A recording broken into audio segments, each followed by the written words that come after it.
Olá, meus irmãos, você professor, você aluno, amante da escola dominical. Nós estamos aqui mais uma vez com a nossa escola dominical virtual, né?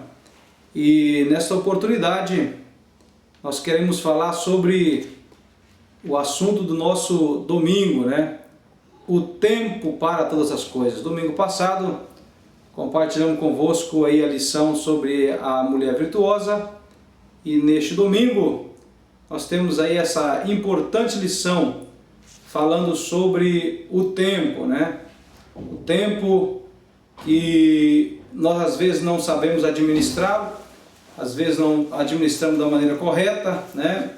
E a lição deste domingo vem falando sobre a importância de nós administrarmos o tempo, né? O tempo para todas as coisas.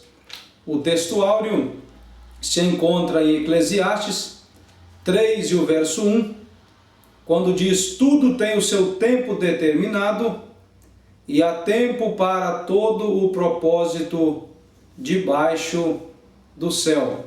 A nossa lição deste domingo, ela tem aí 4 tópicos, né?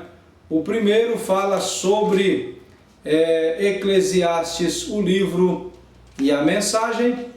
O segundo fala sobre a importância de discernirmos o tempo. O terceiro fala sobre o tempo e as relações interpessoais. E o quarto e último tópico da nossa lição fala sobre administrando bem o nosso tempo. Pois bem, aqui na nossa introdução, nós vemos aqui as pessoas, com uma crise existencial. Muitos seres humanos, muitos homens e muitas mulheres, por não saberem administrar o seu tempo, eles empreendem uma busca, uma busca incessante pelo ter e não se preocupa tanto com o ser. E nesta corrida desenfreada pelo ter, acabam abandonando princípios bons, princípios bíblicos, e acabam então se frustrando na vida.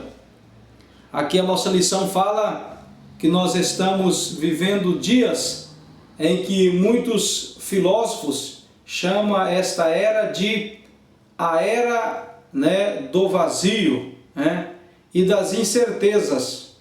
E nós estamos, na verdade, presenciando isso daí. O livro de Eclesiastes mostra a crise de um homem que vive a falta de harmonia existencial que hoje nós estamos presenciando. Por que isso vem acontecendo com os homens, Por que isto está ocorrendo com a humanidade? Nós sabemos que o fato disso estar acontecendo é devido à rejeição aos princípios bíblicos, a valores éticos, valores morais recomendados por Deus para que eu e você venhamos a ter. E muitas vezes o homem deixa de lado esses valores, esses princípios, e alguns se inundam, em prazeres transitórios do pecado, outros mergulham a sua vida em ilusão da vida, em coisas que até mesmo não agradam a Deus, e acaba então aí em meio a uma crise existencial. Não preparou o seu ser para enfrentar a vida, e muitos não têm razão de viver, outros não têm sentido a sua vida, e acaba vivendo então aí essa desilusão, E quando isso ocorre, a pessoa vive esta frase célebre do livro de Salomão, que ele diz, que é como correr atrás de vento. Você sabe que não tem nenhum sentido correr atrás de vento, E essa corrida atrás do vento, Salomão usa como uma maquete para mostrar a vida das pessoas que estão desiludidas nos dias atuais. O nosso primeiro tópico fala sobre o livro de Eclesiastes e a sua mensagem. Fontes históricas nos dizem, afirmam que os dados ocorridos no livro de Eclesiastes datam aí aproximadamente 1000 anos antes de Cristo, né? E o pregador aqui é o próprio rei Salomão, tá bom? Quando o Eclesiastes fala sobre o pregador, é uma referência ao próprio rei Salomão. Salomão aqui vivia uma época bastante realista da sua vida.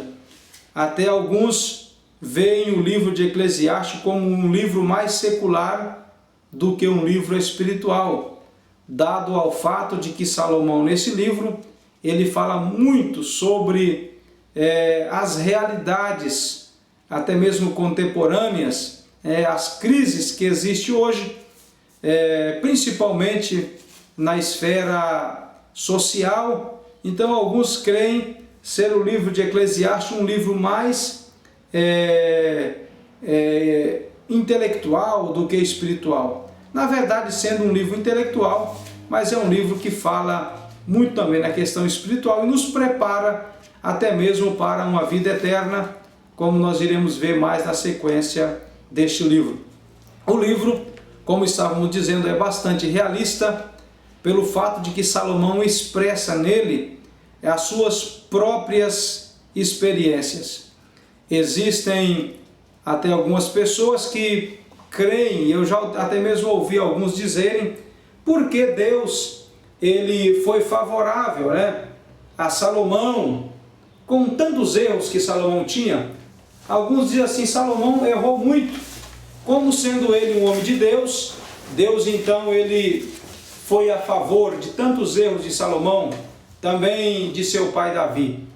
Mas, na verdade, querido irmão ou amigo que até mesmo nos assiste nesse momento, não é que Deus foi favorável a esses erros de Salomão, não. O que acontece é que Deus tolerou os erros de Salomão devido a uma promessa feita a seu pai Davi, e na verdade o que Deus esperava era que Salomão no futuro viesse a se arrepender, podemos dizer assim, de seus caminhos tortuosos, e depois usasse as suas experiências de vida para que hoje nós estivéssemos aqui aprendendo, né, com os erros de Salomão.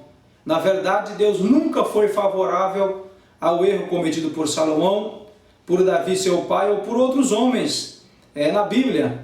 Alguns até mesmo comentam a questão da poligamia, né, o fato de Salomão ter muitas mulheres. Deus também não era favorável a isso. Você não pode afirmar, eu não posso afirmar que Deus era favorável a isso, não. Isso entristecia Deus.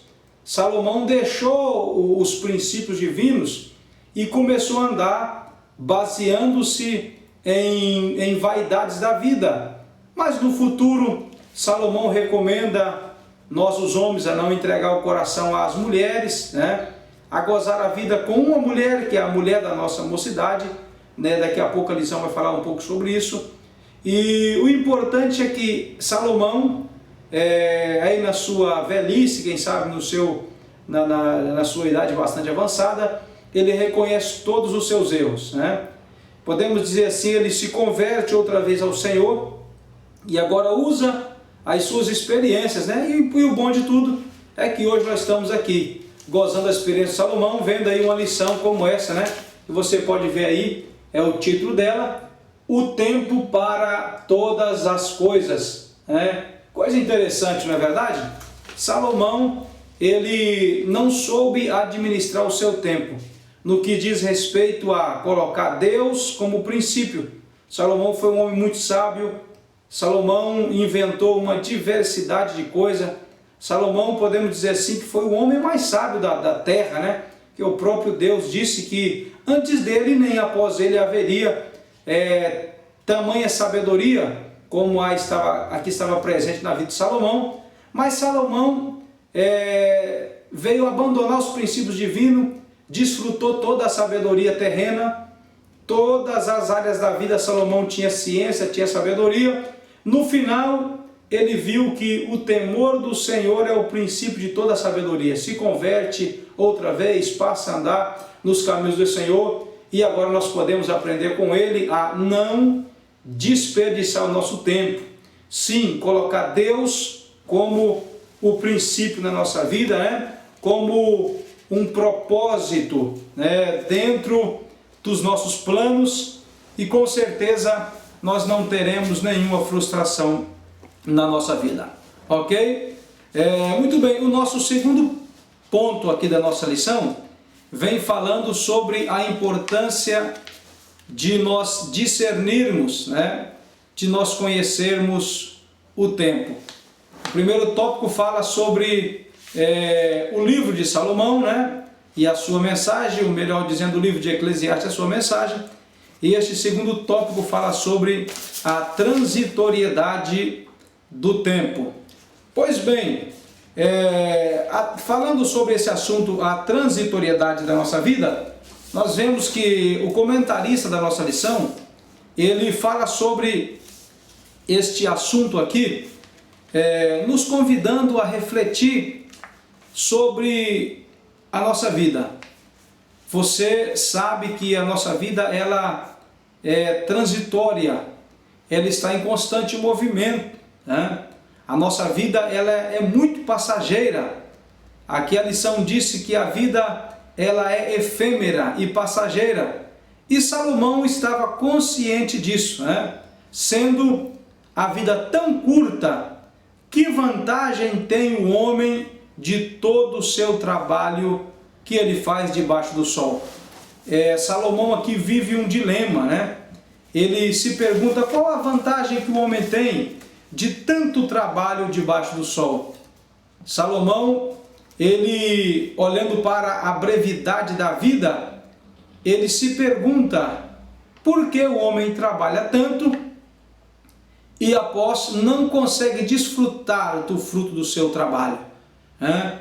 Nós sabemos que o homem vive aí 70, 80, 90 anos, alguns pela sua robustez chega a 100 e alguma coisa, mas na verdade essa nossa vida é uma vida de trabalho, é uma vida laborosa, uma vida de aflição muitas vezes, e em muitos casos o ser humano não consegue desfrutar do seu trabalho. Alguém disse que o homem vive a vida, né, correndo atrás de granjear dinheiro, e depois ele usa o dinheiro que ele granjeou para tentar viver. Outros dizem que o homem gasta a sua saúde atrás de coisas da vida, como o dinheiro e outros bens, e após usa tudo aquilo quanto ele adquiriu para tentar recuperar a sua saúde. Quando nós olhamos para isso daqui, até surge aqui aquele sentimento de desmotivação quanto ao trabalho, né? Um sentimento de desmotivação quanto à vida. Será que esta expectativa que Salomão queria transmitir a mim e a você? Não, muito pelo contrário. Salomão não tinha propósito de desmotivar-nos quanto a viver, a nos esforçar pela vida, não. Salomão quer, através de seus conselhos, que nós trabalhamos, sim, que nós sejamos pessoas esforçadas, pessoas destemidas, mas que sobretudo nós também venhamos a gozar, desfrutar, a viver o esforço de nosso trabalho. É isso que Salomão nos convida a fazer, que nós possamos também não só trabalhar, mas desfrutar do nosso trabalho. Mas no decorrer da lição, nós iremos ver que, e já vimos que o próprio Salomão diz que tudo é vaidade. Os prazeres da terra são vaidade, né? Os deleites são vaidade. Mas como que Salomão, parece até haver aqui uma certa contradição, né? Mas não há. Como Salomão quer que nós vivamos e desfrutamos prazeres da vida, uma vez que esses prazeres são passageiros, muitas vezes são prazeres vulneráveis, sem muita solidez, sem permanência, é aí que nós iremos entender. a felicidade do ser humano, a realização do homem, não consiste nos prazeres terrenos, né? Existem pessoas que têm tudo e têm infinitos motivos de se divertirem, de serem pessoas alegres, têm com que se entregarem ao prazer e contudo são pessoas tristes, pessoas sem seguranças. Por que isso ocorre? É porque Deus não está fazendo parte da vida de algumas pessoas. Que Salomão quer que nós entendamos aqui é que com Deus na nossa vida, Deus como centro de nossa vida, ainda que nós vivamos de uma porção diária, né, nós iremos trabalhar, mas nós iremos também viver bem. Ainda que vivamos uma porção diária, a nossa vida será uma vida feliz, realizada, desde que Deus esteja no centro e no controle de nossas vidas, tá bom? No segundo ponto, nós vemos Salomão fazendo aqui um contraste entre Deus e o homem, entre a criatura que é o homem e o Criador que é Deus, né? Salomão, no segundo tópico aqui, a eternidade de Deus, ele nos convida a refletir sobre a importância da eternidade. Nós sabemos que a vida eterna, ela é nada mais nada menos que a sucessão da vida terrena. Terminando essa vida terrena, automaticamente nós entraremos na vida eterna. Sendo nós seres humanos mortais, né? Deus é imortal, mas nós somos mortais. Deus é eterno, mas nós não somos, né? Seremos eternizados após a nossa morte, mas nós não somos eternos.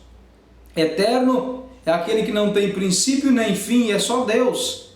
Nós somos homens e estamos com os nossos dias contados aqui na terra.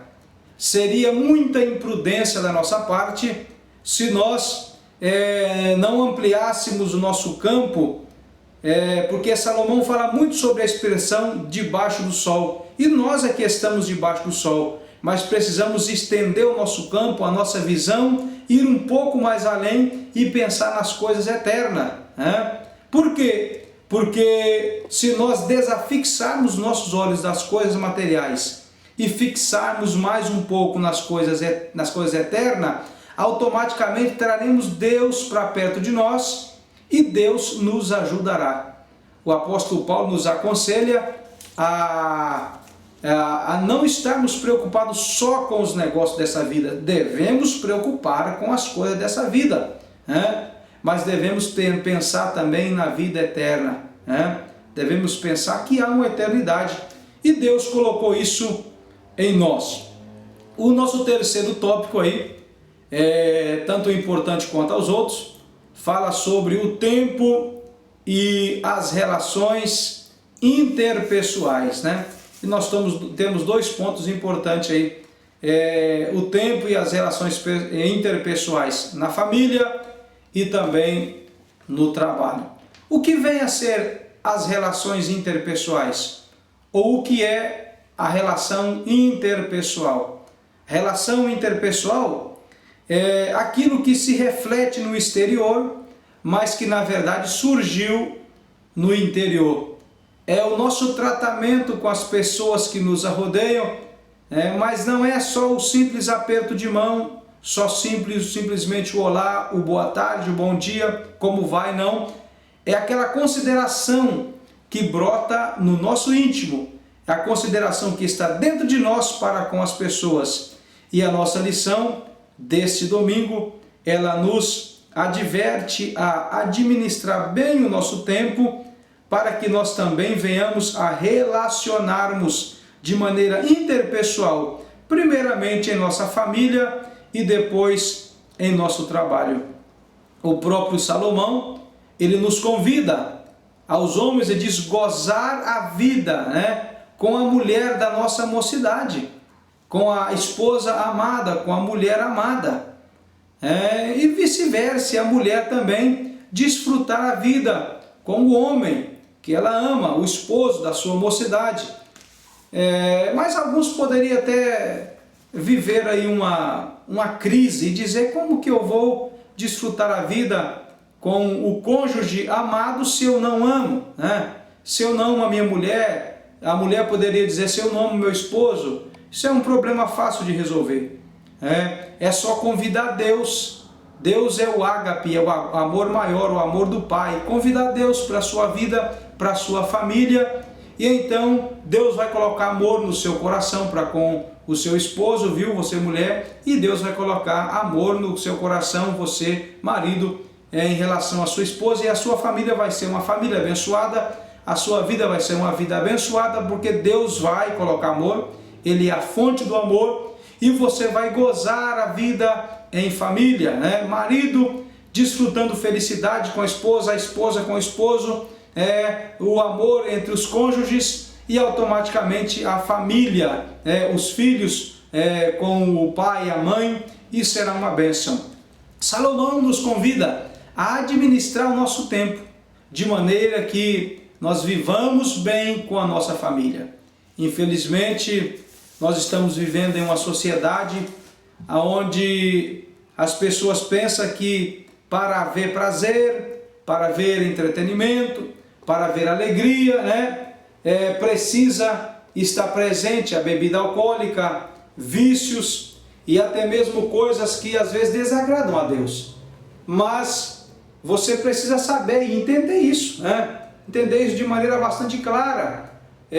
A família cristã, ela é alegre, ela é feliz, ela desfruta momentos de fraternidade, a confraternização está presente na família, na sua família, e isso é independentemente de que haja coisas que desagradam a Deus, a família, ela pode ser uma família onde a felicidade vem com o propósito de edificar a família e não somente como algo passageiro e momentâneo. Uma felicidade que chega, a pessoa desfruta essa felicidade em família e a família prossegue sendo estruturada. É isso que Deus quer para a sua vida, para a sua família. Que você trabalhe, que você tenha seus compromissos, mas que você também divida o seu tempo, compartilhe o seu tempo com a sua família. E também as relações interpessoais no que diz respeito ao âmbito do trabalho. Aqui o comentarista da nossa lição, ele vem dizendo que isto significa que o nosso local de trabalho deve ser um lugar agradável, alegre, fruto das relações interpessoais sadias. Então você deve se esforçar para que o seu local de trabalho, o ambiente de trabalho seja algo agradável. Existem pessoas que, motivadas pela insatisfação, não conseguem ver coisas boas no seu trabalho. O ambiente não fica um ambiente bom porque não tem boa relação com os amigos de trabalho e acaba desagradando. Outras vivem isso daqui, que o comentarista diz: o trabalho não deve ser um fim em si mesmo. Quando ele é o centro de nossa vida, transforma-se em fadiga. São pessoas que se doam tanto ao trabalho, que torna-se tão escrava do trabalho, que elas se esforçam de maneira extremista, ao ponto de causar discórdia no trabalho, passar um por cima do outro. Por quê? Porque o trabalho virou algo primário na sua vida. Mas o trabalho não é bom? Claro que o trabalho é bom, mas o trabalho deve ocupar a mesma posição de outras coisas primárias na sua vida. Você não deve colocar ele, como diz a lição aqui, a lição está dizendo: o trabalho não deve ser um fim em si mesmo. Você não deve convergir tudo ao seu trabalho. Se você direcionar tudo ao seu trabalho, ele vai tornar-se o centro da sua vida e você vai deixar de compartilhar momentos de alegria com amigos, com a família, e você mesmo vai ser prejudicado. Você deve trabalhar. Nós não estamos aqui com essa palavra, com essa explicação da lição, dizendo e muito menos apoiando as pessoas que não têm compromisso com o trabalho. Nós não estamos estimulando ninguém a ser preguiçoso de maneira alguma, Você deve atender o seu trabalho como responsabilidade, como algo de suma importância na sua vida, com bastante compromisso, mas não deve deixar que esse trabalho seu torne-se você um escravo dele, de maneira que você não vê as outras coisas boas que a vida lhe proporciona. Ok? Então tá certo, o nosso quarto ponto fala sobre a importância de nós administrarmos bem o nosso tempo, né? E é um dos pontos mais importantes da lição, uma vez que nós estamos falando sobre, o título é O Tempo para Todas as Coisas. Então isso aí, administrando bem o tempo. Aqui tem 4 coisas que nós devemos considerar. São coisas perigosas, né? Que deve ser removido enquanto há tempo de nossa vida. Primeiro é a falsa sabedoria.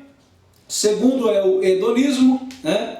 Terceiro, a falsa prosperidade e o ativismo. E após nós temos então a conclusão de nossa lição, tá bom? Essa falsa sabedoria, o escritor aqui, ele está nos dando a entender que existem pessoas que se esmeram tanto, né, pelo conhecimento, pela busca da sabedoria, que acaba tornando-se pessoas insatisfeitas, pessoas frustradas, sem alegria de viver. Por quê? Porque se entrega demais a uma louca e a uma insensata busca pelo saber, pelo conhecimento. Mas o saber não é bom? É claro que é bom, né? Existe um adágio popular que disse que o saber não ocupa espaço, né? Outros dizem que o saber nunca é demais. Tudo isso é verdade, o saber é muito bom, a busca do conhecimento é muito boa, né? É muito boa a busca pelo conhecimento, desde que isso seja feito com moderação e que as pessoas, assim como o trabalho, não coloca isso como primeira necessidade na sua vida. Existem aquelas pessoas que nessa busca desenfreada pelo conhecimento tornam-se pessoas prepotentes, pessoas arrogantes, né? Pessoas insubmissas, pessoas com dificuldade de relação com amigos, com companheiros, porque se julgam dono do saber. O que aconteceu com essa pessoa? Ela foi uma pessoa que se frustrou, porque ela buscou tanto conhecimento, né? Ela ocupou a sua vida em buscar tanta sabedoria e acabou tornando esse tipo de pessoa. Colocou a busca pelo conhecimento como algo primordial na sua vida. Você deve estudar, deve se esforçar, deve buscar toda a sabedoria, mas você tem que ter um autocontrole, tá bom? Tem que ter um equilíbrio para continuar sendo uma pessoa humilde, né? Para que você não venha a se frustrar, ok? Outra coisa que nós devemos administrar nosso tempo e não entregar o nosso tempo ao hedonismo, né? Segundo o dicionário, hedonismo é a doutrina que ensina o prazer como o bem supremo da vida. Ou seja, um hedonista, uma pessoa hedonista, ela é capaz de tudo para manter momentos de prazer, né? E algumas se entregam até mesmo a vícios, outros se entregam a pecados relacionados ao sexo, outros se entregam a outros deleites da vida e pagam caro, joga fora a família, joga fora uma dignidade, uma vida que fora construída com bons princípios, com bons parâmetros, por momentos de prazer. O hedonista é este que prioriza tanto momento de prazer, que isso se torna como algo supremo na sua vida. E nós devemos gastar o nosso tempo, gastar a nossa vida com coisas que realmente tenham edificação, tá bom? E finalizando a nossa lição de hoje, então, nós vemos aqui a falsa prosperidade e também o ativismo, né? O ativismo é aquela que diz assim, por outro lado, né? O ativismo impiedoso, que pode estar na esfera da profissão ou de qualquer outra prática, isso também é correr atrás do vento. O trabalho, quando empreendido racionalmente, não nos desumaniza, nos faz crescer como pessoa. O trabalho é bom, mas o excesso de trabalho, o excesso de tarefa, isso acarreta o ser humano. Isso é visto como um ativismo, A pessoa quer estar ativa em áreas que ela não consegue atender. Então é bom ter um equilíbrio, E falando sobre a prosperidade, você deve se preocupar em crescer de maneira boa, de maneira equilibrada, de maneira que você conduz toda a sua vida a uma prosperidade, Ainda que demore alguns anos, alguns dias, alguns anos, mas você prospere de maneira equilibrada, sabendo que é força de seus projetos, da bênção de Deus em primeiro lugar sobre a sua vida, E você não venha incorrer no erro de buscar uma falsa prosperidade, algo que não agrada a Deus. Então tá aí, chegamos ao final da nossa lição, espero que você tenha desfrutado desta lição deste domingo, E que Deus possa continuar abençoando você, abençoando a sua vida, e tenham todos uma ótima escola dominical nesse domingo. Deus os abençoe.